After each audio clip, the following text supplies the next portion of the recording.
எல்லோருக்கும் வணக்கம்.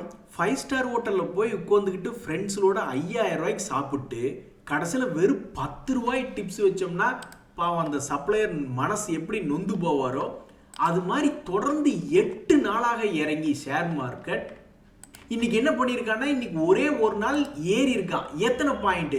வெறும் 30 பாயிண்ட். உண்மையிலேயே இந்த 30 பாயிண்ட் நீ ஏன் ஏறின? எங்களுக்கு இதுதான் இருக்கிறதுலே பெரிய மனசு வேதனையா இருக்கு அப்படின்ற மாதிரி எல்லாருமே பெரும்பாலும் நொந்து போய் தான் உட்காந்துருக்காங்க. நண்பர்களே, இந்த சமயத்தில் நம்மளுடைய மார்க்கெட் கண்டிஷனே ரொம்பவுமே மோசமாக இருக்கு. அப்போ இது பெரும்பாலும் எல்லா வகையான முதலீட்டாளர்களையும் பாதிக்க தான் செய்யும். லார்ஜ் கேப் ஆகட்டும், mid cap, small cap, micro கேப்னு யாராக இருந்தாலும் அந்தந்த அளவுகளை பொறுத்து. லார்ஜ் கேப்பா அப்படின்னா கொஞ்சம் கௌரவமாக 10-20% அடியா, மிட் கேப்பா கொஞ்சம் வீக்காக ஒரு 30-40% அடியா, ஸ்மால் கேப்பா ஒரு 50-60% அடியா அப்படின்ற மாதிரி இருக்குமே ஒழிஞ்சு யாருமே தப்பிக்க முடியாது. அதாவது சிஸ்டமேட்டிக் ரிஸ்க் அப்படின்னு நம்ம சொல்றோம் இல்லையா, மார்க்கெட் ரிஸ்க் தான் சிஸ்டமேட்டிக் ரிஸ்க் அப்படின்றோம். அப்போ இந்த சிஸ்டமேட்டிக் ரிஸ்க் பெரும்பாலும் மொத்தமாக எல்லா இடத்தையுமே தான் அஃபெக்ட் பண்ணும். ஒரு பொருளாதாரம்னு இருக்குன்னா அந்த பொருளாதாரம் மொத்தத்தையுமே அஃபெக்ட் பண்ணுறது தான் மார்க்கெட் ரிஸ்க், சிஸ்டமேட்டிக் ரிஸ்க்.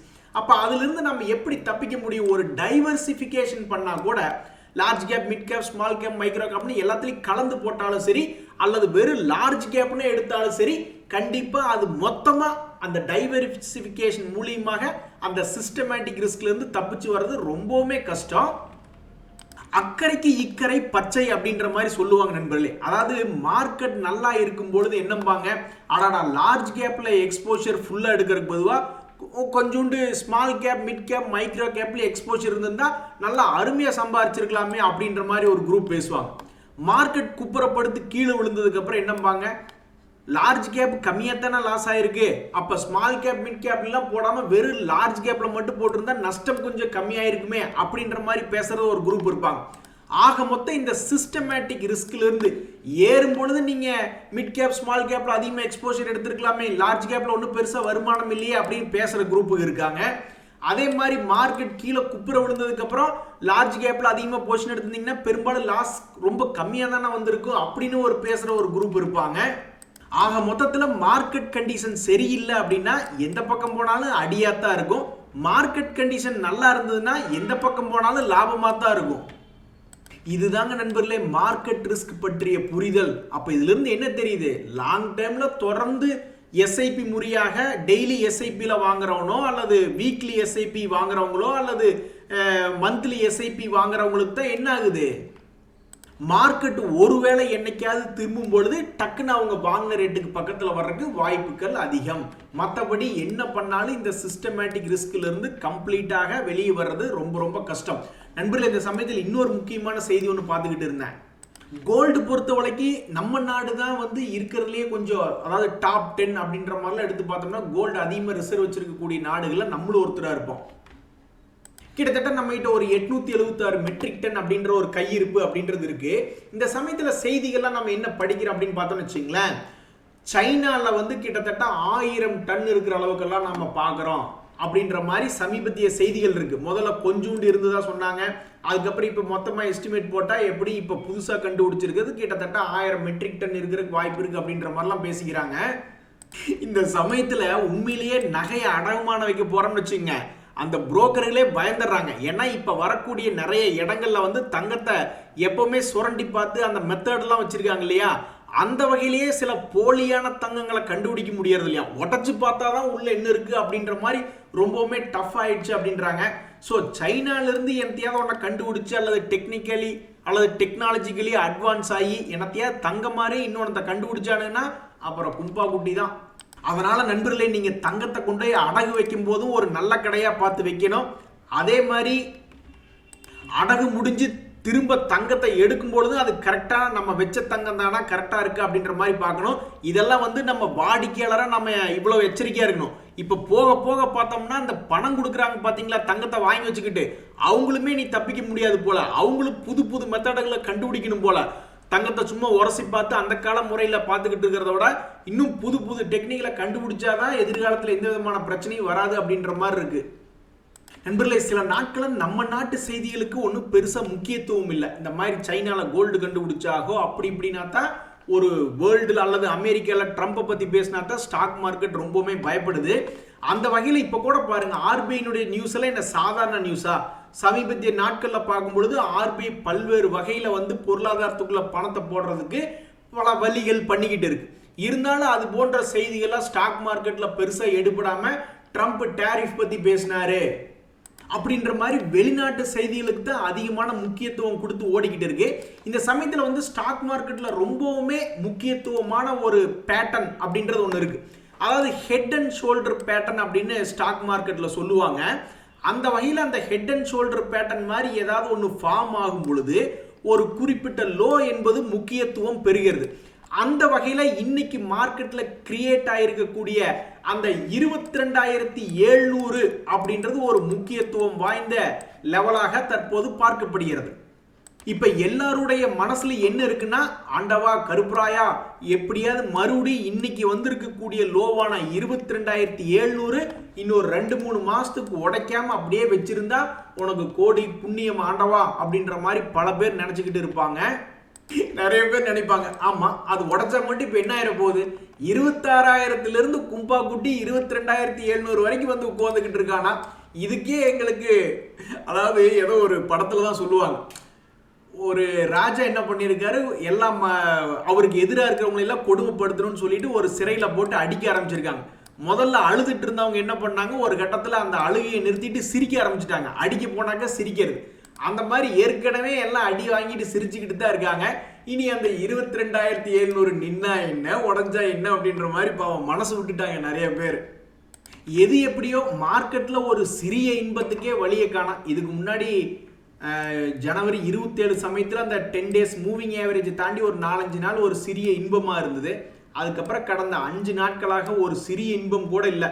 சிறிய இன்பம் வரணும்னாவே கிட்டத்தட்ட 23,300க்கு மேலே போனாதான் ஒரு சிறிய இன்பம். அதாவது 10 டேஸ் மூவிங் ஆவரேஜ் தாண்டணும்னாவே கிட்டத்தட்ட 23,300 இருக்குது அப்படின்றத இன்றைய செய்தியா இருக்கு. அது மட்டும் இல்லாமல் தற்போதைக்கு கோல்டனுடைய பிரைஸ் எப்படி போய்கிட்டு இருக்கு, தங்கத்துக்கு என்னையா குறைச்சல் அப்படின்ற மாதிரி சமீபத்தினுடைய உச்சத்துக்கிட்டே தான் ட்ரேட் ஆகிட்டு இருக்கா. ஒன்றும் பெரிய அளவில் இல்லை, ஒன்றும் இறங்குமுகமா இல்லை. கல்யாணம் பண்றதுக்கு முன்னாடி ஆஹா ஓஹோம்பாங்க மாப்பிள்ளைக்கு அத்தனை சொத்து இருக்குதுங்க, இக்கடி இருக்கு அப்படி இருக்கு அப்படின்பாங்க. கல்யாணம் பண்ணி போனதுக்கு அப்புறம் தான் தெரியும் மாப்பிள்ளை கிட்ட சொத்தை விட கடன் தான் அதிகமா இருக்கு அப்படின்ற மாதிரி. இந்த மஹிந்திரா அண்ட் மஹிந்திரா கம்பெனி அவனுக்கு எவ்வளவு நியூஸ் அப்படின்றது சமீபத்தில் இருந்ததுன்னா ரொம்ப சூப்பரான நியூஸ் வந்துச்சு. அவங்க லான்ச் பண்ணியிருக்கக்கூடிய சமீபத்தினுடைய மாடல் கார்லாம் வந்து அருமையான புக்கிங் அப்படின்ற மாதிரி நியூஸ் வந்துச்சு. ஓ இன்னைக்கு மண்டே அன்னைக்கு பட்டையை கிளப்பிடுவாண்டோ அப்படின்ற மாதிரி நினைச்சுக்கிட்டு இருந்தாக்கா அவன் க்ளோசிங்ல எடுத்து பார்க்கும்பொழுது கிட்டத்தட்ட 101 ரூபா.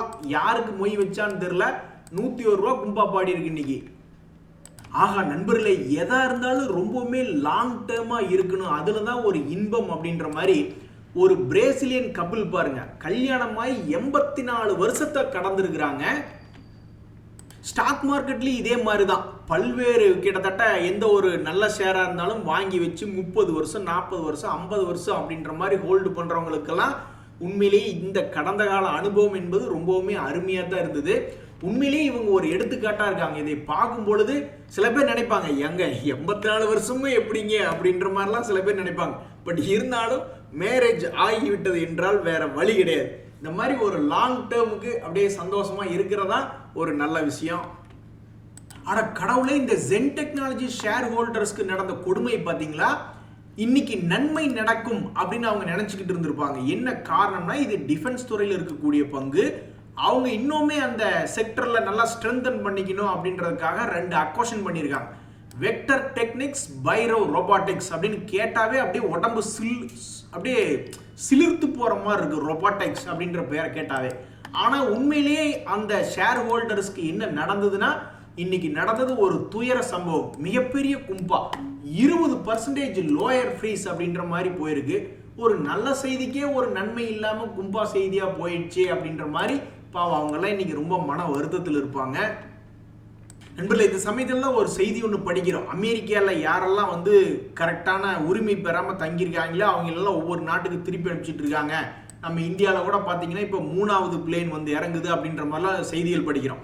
அப்போ என்னன்னா, காற்றுள்ள போதே தூற்றிக்கோள். அங்கே போய் ஒரு பக்கம் வேலைக்கு இறங்கினோம்னாவே அங்கே போய் இறங்கணுன்னு ஏதாவது காசு வர ஆரம்பிச்சதுன்னா டக்குன்னு அதை சேவ் பண்ணி இங்கே ரெடி பண்ணி வச்சுக்கணும். ஏன்னு கேளுங்க, ஸ்டாக் மார்க்கெட் மேலே போகும்பொழுது நம்ம ஸ்டாக் மார்க்கெட்டில் என்ன கான்செப்ட் சொல்லுவாங்க, அதை பார்க்க பார்க்க ஆசையாக இருக்கும். அடாடா 100 ரூபா ஸ்டாக்கு 300 ரூபா போய்கிட்டு இருக்கா, அப்போ hold that god damn stock அப்படின்ற மாதிரி நம்மளுக்கு ஒரு நல்ல ஆசை இருக்கும். பட் அதே ஸ்டாக் வந்து 300 ரூபாயிலிருந்து குப்புறப்படுத்து மறுபடியும் ஒரு 200 ரூபாயோ அல்லது 150 ரூபாயோ வரும் பொழுது அப்போ நம்ம மனசை லேசாக அசைச்சு பார்ப்பாங்க. லாங் டேர்ம் நம்ம hold that god damn stock அப்படின்ற மாதிரி பெரிய ஆளுங்க வாரன் பஃபட் போன்ற ஆளுகளாக சொல்லியிருந்தாங்களே அப்படின்னு யோசிச்சுட்டு இருக்கும் பொழுதே அவன் பாதி இறங்கியிருப்பான். அப்போ வந்து நம்மளுக்கு என்ன தோணும், அடாடா ப்ராஃபிட் புக்கிங் அப்படின்றது பண்ணியிருக்கலாமோ அப்படின்ற மாதிரி தோணும். இதுக்கெல்லாம் காரணம் என்ன அப்படின்னா அந்த மார்க்கெட் கண்டிஷன் தான். மார்க்கெட் கண்டிஷன் நல்லா இருந்து பல்வேறு பங்குகள் 100 ரூபா பங்குகள் 500 போகும் பொழுது நம்மளுடைய மனம் ஒரு மாதிரி இருக்கு. அதே 500 ரூபா பங்கு மேலிருந்து கீழே இறங்கி மறுபடியும் பழையபடி அவன் ஒரு ட்ரெண்டிங் கிளியாக அடிவாரத்திலிருந்து பறந்தவன் மறுபடியும் அடிவாரத்துக்கே ஒரு ட்ரெண்டிங் கிளியாக வரும் பொழுது நம்ம மனசு எப்படி இருக்குன்னா அந்த மார்க்கெட் கண்டிஷனை பேஸ் பண்ணி பேசாம இந்த இடத்துல ப்ராஃபிட் புக் பண்ணியிருக்கலாம் அப்படின்ற மாதிரி தோணும். நண்பர்களே, இந்த சமயத்தில் கேஸ்ட்ரால் இந்தியா அப்படின்ற ஷேர் பற்றி ஒரு செய்தி இருக்கு. அவங்க வந்து டிவிடெண்டுகள் அதிகமாக கொடுக்கக்கூடிய கம்பெனி. இப்போ சமீபத்தினுடைய டிவிடெண்ட் ஈல்ட் என்பது 3.59% அப்படின்ற மாதிரி காமிச்சுக்கிட்டு இருக்கு. இந்த ஷேர்ல இன்னொரு செய்தி என்ன அப்படின்னு பார்த்தீங்கன்னா, சமீபத்திய லோல இருந்து கிட்டத்தட்ட 20% பக்கம் ஏறிய பங்கு, சமீபத்திய ஒரு 2 மாத உச்சியில் இருக்கக்கூடிய ஒரு பங்கு அப்படின்ற மாதிரி பார்த்தோம்னாக்கா அந்த நியூஸ்ல இந்த கேஸ்ட்ரால் இந்தியா அப்படின்ற ஷேர் ஆல்மோஸ்ட் 160 ரூபா ரேஞ்சில இருந்து 208 வரைக்கும் வந்திருக்கான். நண்பர்களே, இன்னைக்கு இந்த கேஸ்ட்ரால் இந்தியா மட்டும் இல்ல, இன்னும் சில பார்மா கம்பெனிஸ் எல்லாம் முதலீட்டாளர்களை சந்தோஷப்படுத்தி இருக்கு. இந்த பிரமல் பார்மா அப்படின்ற ஷேர் ஒரு 8% மேல் நோக்கி ஏறி வந்திருக்கா. இன்னைக்கு கிளாக்ஸோ பார்மா ஒரு 16% அப்படின்ற மாதிரி வந்திருக்கா. ஜூப்லியன்ட் பார்மா அப்படின்றது 6% அப்படின்றது. இது போன்ற கம்பெனிகள் கடந்த 6 மாசத்துல என்ன ஆயிருக்கு அப்படின்னா, இந்த ஜூப்லியன்ட் பார்மா இப்போ வரைக்கும் 6 மாசத்தினுடைய லோல தான் இருக்கா. அதே மாதிரி இந்த கிளாக்ஸோ ஸ்மித் கிளைனும் இந்த 6 மாசத்தினுடைய லோ பிரைஸில் தான் இருக்கா. இந்த பிரமல் பார்மாவும் 6 மாசத்தினுடைய லோ பிரைஸில் தான் இருக்கா. அப்படி லோ பிரைஸில் இருந்த பங்குகள் இன்னைக்கு ஒரு குரூப்பாக கிளம்பி இன்னைக்கு முதலீட்டாளர்களை சந்தோஷப்படுத்தணும் அப்படின்ற மாதிரி இந்த பார்மா கம்பெனிஸ் இன்னைக்கு இந்த ஸ்டாக் மார்க்கெட்ல சிலதெல்லாம் ஏறி சந்தோஷப்படுத்தி இருக்கு. நீங்கெல்லாம் ஏறி எங்களுக்கு என்ன பிரயோஜனம், நாங்க வச்சிருக்கிற ஷேர் என்ன தானே எங்களுக்கு பிரயோஜனம் அப்படின்ற மாதிரி நிறைய பேர் நினைப்பாங்க. ஆனா இது போன்ற நிறைய கம்பெனிகள் ஏறுறதுக்கு என்ன முக்கிய காரணம் அப்படின்னா அந்த Q3 ரிசல்ட்ஸும் ஒரு காரணமாக இருக்கு. அப்ப இப்ப Q3 ரிசல்ட் எல்லா கம்பெனிகளுக்குமே வந்து விட்ட பிறகு எப்படி நீ எதிர்காலம் இருக்கும் அப்படின்ற மாதிரிலாம் நிறைய பேர் தேடி தேடி பார்ப்பாங்க. Q2ல வளர்ச்சி இல்லை அப்படின்னாங்க, இப்ப Q3லயும் நிறைய கம்பெனிகளுக்கு வளர்ச்சி இல்லை அப்படின்றாங்க, இனி அடுத்தது Q4 தான் பார்க்கணும்னு நிறைய பேர் கோந்துக்கிட்டு இருப்பாங்க. அப்ப அந்த சமயத்துல வந்திருக்கக்கூடிய Q3 ரிசல்ட்ஸ்ல ஏதாவது நல்லா சம்பாரிச்சு கொடுத்துருக்கா போட்ட காசுக்கு மேல, அதாவது ஸ்டாக் மார்க்கெட்ல return on equity, return on capital employed அப்படிம்பாங்க. அப்ப இது போன்ற ரேஷியோகள் எதுக்கு உதவுது அப்படின்ற மாதிரி பாத்தீங்கன்னா அந்த கம்பெனி வளர்ச்சி பாதையில் இருக்கா. பொதுவா உலகத்துல என்ன பார்ப்பாங்கன்னா return on equity, return on capital எம்ப்ளாய்டுலாம் வந்து 20க்கு மேல இருக்கா அப்படின்ற மாதிரி பார்ப்பாங்க. ஒருவேளை 20க்கு மேல இருந்ததுன்னா அந்த கம்பெனி ஏதாவது வளர்ச்சி அடையுது, அதாவது போட்ட பணத்தை கொஞ்சம் சம்பாரிச்சு கொடுக்கறதுக்கு முயற்சி பண்ணுதா அப்படின்ற மாதிரிலாம் பார்ப்பாங்க. ஸோ இப்போ Q3 ரிசல்ட்ஸ் பெருமளவு வந்ததுக்கு அப்புறம் நிறைய பேர் இந்த மாதிரி போய் பார்ப்பாங்க. நீங்களும் உங்களுடைய கம்பெனிக்கு இதெல்லாம் எப்படி இருக்கு, ஏதாவது சம்பாரிச்சு கொடுக்குற மாதிரி இருக்கானா அப்படின்னு பார்க்கணும். பட் எதா இருந்தாலும் எண்ணெயில என்னதான் உடம்பு பூரா எண்ணெய் தடவி உருண்டு பிறண்டாலும் ஸ்டாக் மார்க்கெட் ரிலேட்டடா பிரைஸ் பெர்ஃபார்மன்ஸ் அப்படின்றது டிமாண்ட் அண்ட் சப்ளை பொறுத்து, அது ஒரு பக்கம். இந்த மாதிரி ஃபண்டமெண்டல் பார்க்கறது இன்னொரு பக்கம். அது ஏதாவது ஒரு டைம்ல தான் வந்து ரெண்டுமே மேட்ச் ஆகும். அதுக்கு பேர் தான் ஃபேர் வேல்யூ அப்படிம்பாங்க. ஸோ ஃபேர் வேல்யூ என்பது கரண்ட் மார்க்கெட், அதாவது மார்க்கெட்ல இருக்கக்கூடிய பிரைஸும் இது போன்ற ஃபண்டமெண்டல் டேட்டா சொல்லக்கூடிய பிரைஸ் ரெண்டு ஒன்னா இருந்தா ஃபேர் வேல்யூ. ஆனாலும் ஸ்டாக் மார்க்கெட்ல பெரும்பாலும் அப்படி இருக்காது. ஒன்னா பிரீமியத்துல ட்ரேட் ஆகும், இல்லைன்னா கீழே டிஸ்கவுண்ட்ல ட்ரேட் ஆகும். நண்பர்களே, ஒரு தகவல் சொல்லுது, பெங்களூர்லாம் பார்த்தீங்கன்னா ஆஃபீஸ் ரெண்ட் கடந்த 5 வருஷத்துல 26% ஏறி இருக்கு. அதாவது 1 லட்ச ரூபா வாடகை வாங்கிட்டு இருந்தவங்க இப்போ 1,26,000 இப்போ வாங்கிக்கிட்டு இருக்காங்க இந்த 5 வருஷத்துல அப்படின்ற மாதிரி தகவல் சொல்லுது. அப்படின்னா நம்மளுடைய ஸ்டாக் மார்க்கெட்டும் ஒரு இன்கம் ஆங்கிள் பார்க்கும்பொழுது கடந்த 5 வருஷத்துல முதலீடு பண்ணது ஒரு 26%க்கு மேலேயாவது லாபத்தில் இருக்கணும்.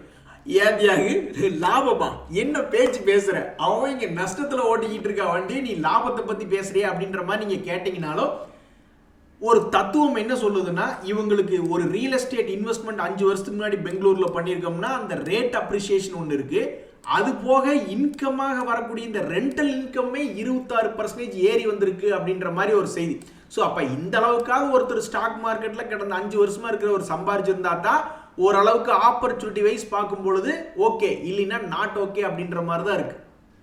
என் மனசுல மட்டும் இல்லை, பல்வேறு நண்பர்களுடைய மனசுல என்ன தோணுன்னா, இந்த ரெண்டல் இன்கம் எங்க மாமனாருக்கு இருக்கு, எங்க அப்பாவுக்கு இருக்கு, அக்கா தங்கச்சிகளுக்கு இருக்கு, அண்ணன் தம்பிகள் இருக்கு, ஆனா எனக்கு இல்லையேப்பா அப்படின்ற மாதிரி தோணும்.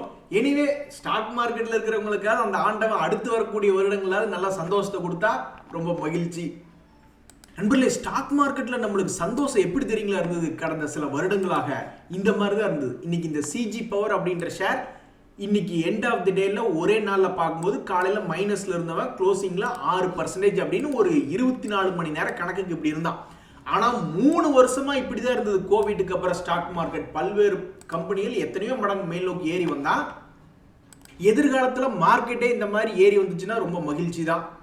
நண்பர்களே, இந்த அண்ணனுக்கு ஒரு மரியாதை அப்படின்ற மாதிரி இந்த கேம்பஸ் ஆக்டிவேர் அப்படின்ற கம்பெனி தொடர்ந்து இறங்குமுகமாக இருந்த கம்பெனி கடந்த 3 வருஷத்தினுடைய லோ ரேட்ல ட்ரேட் ஆயிட்டு இருக்கா, கடந்த 1 வருஷத்தினுடைய லேசான ஒரு ரேட்ல ட்ரேட் ஆயிட்டு இருக்கான்.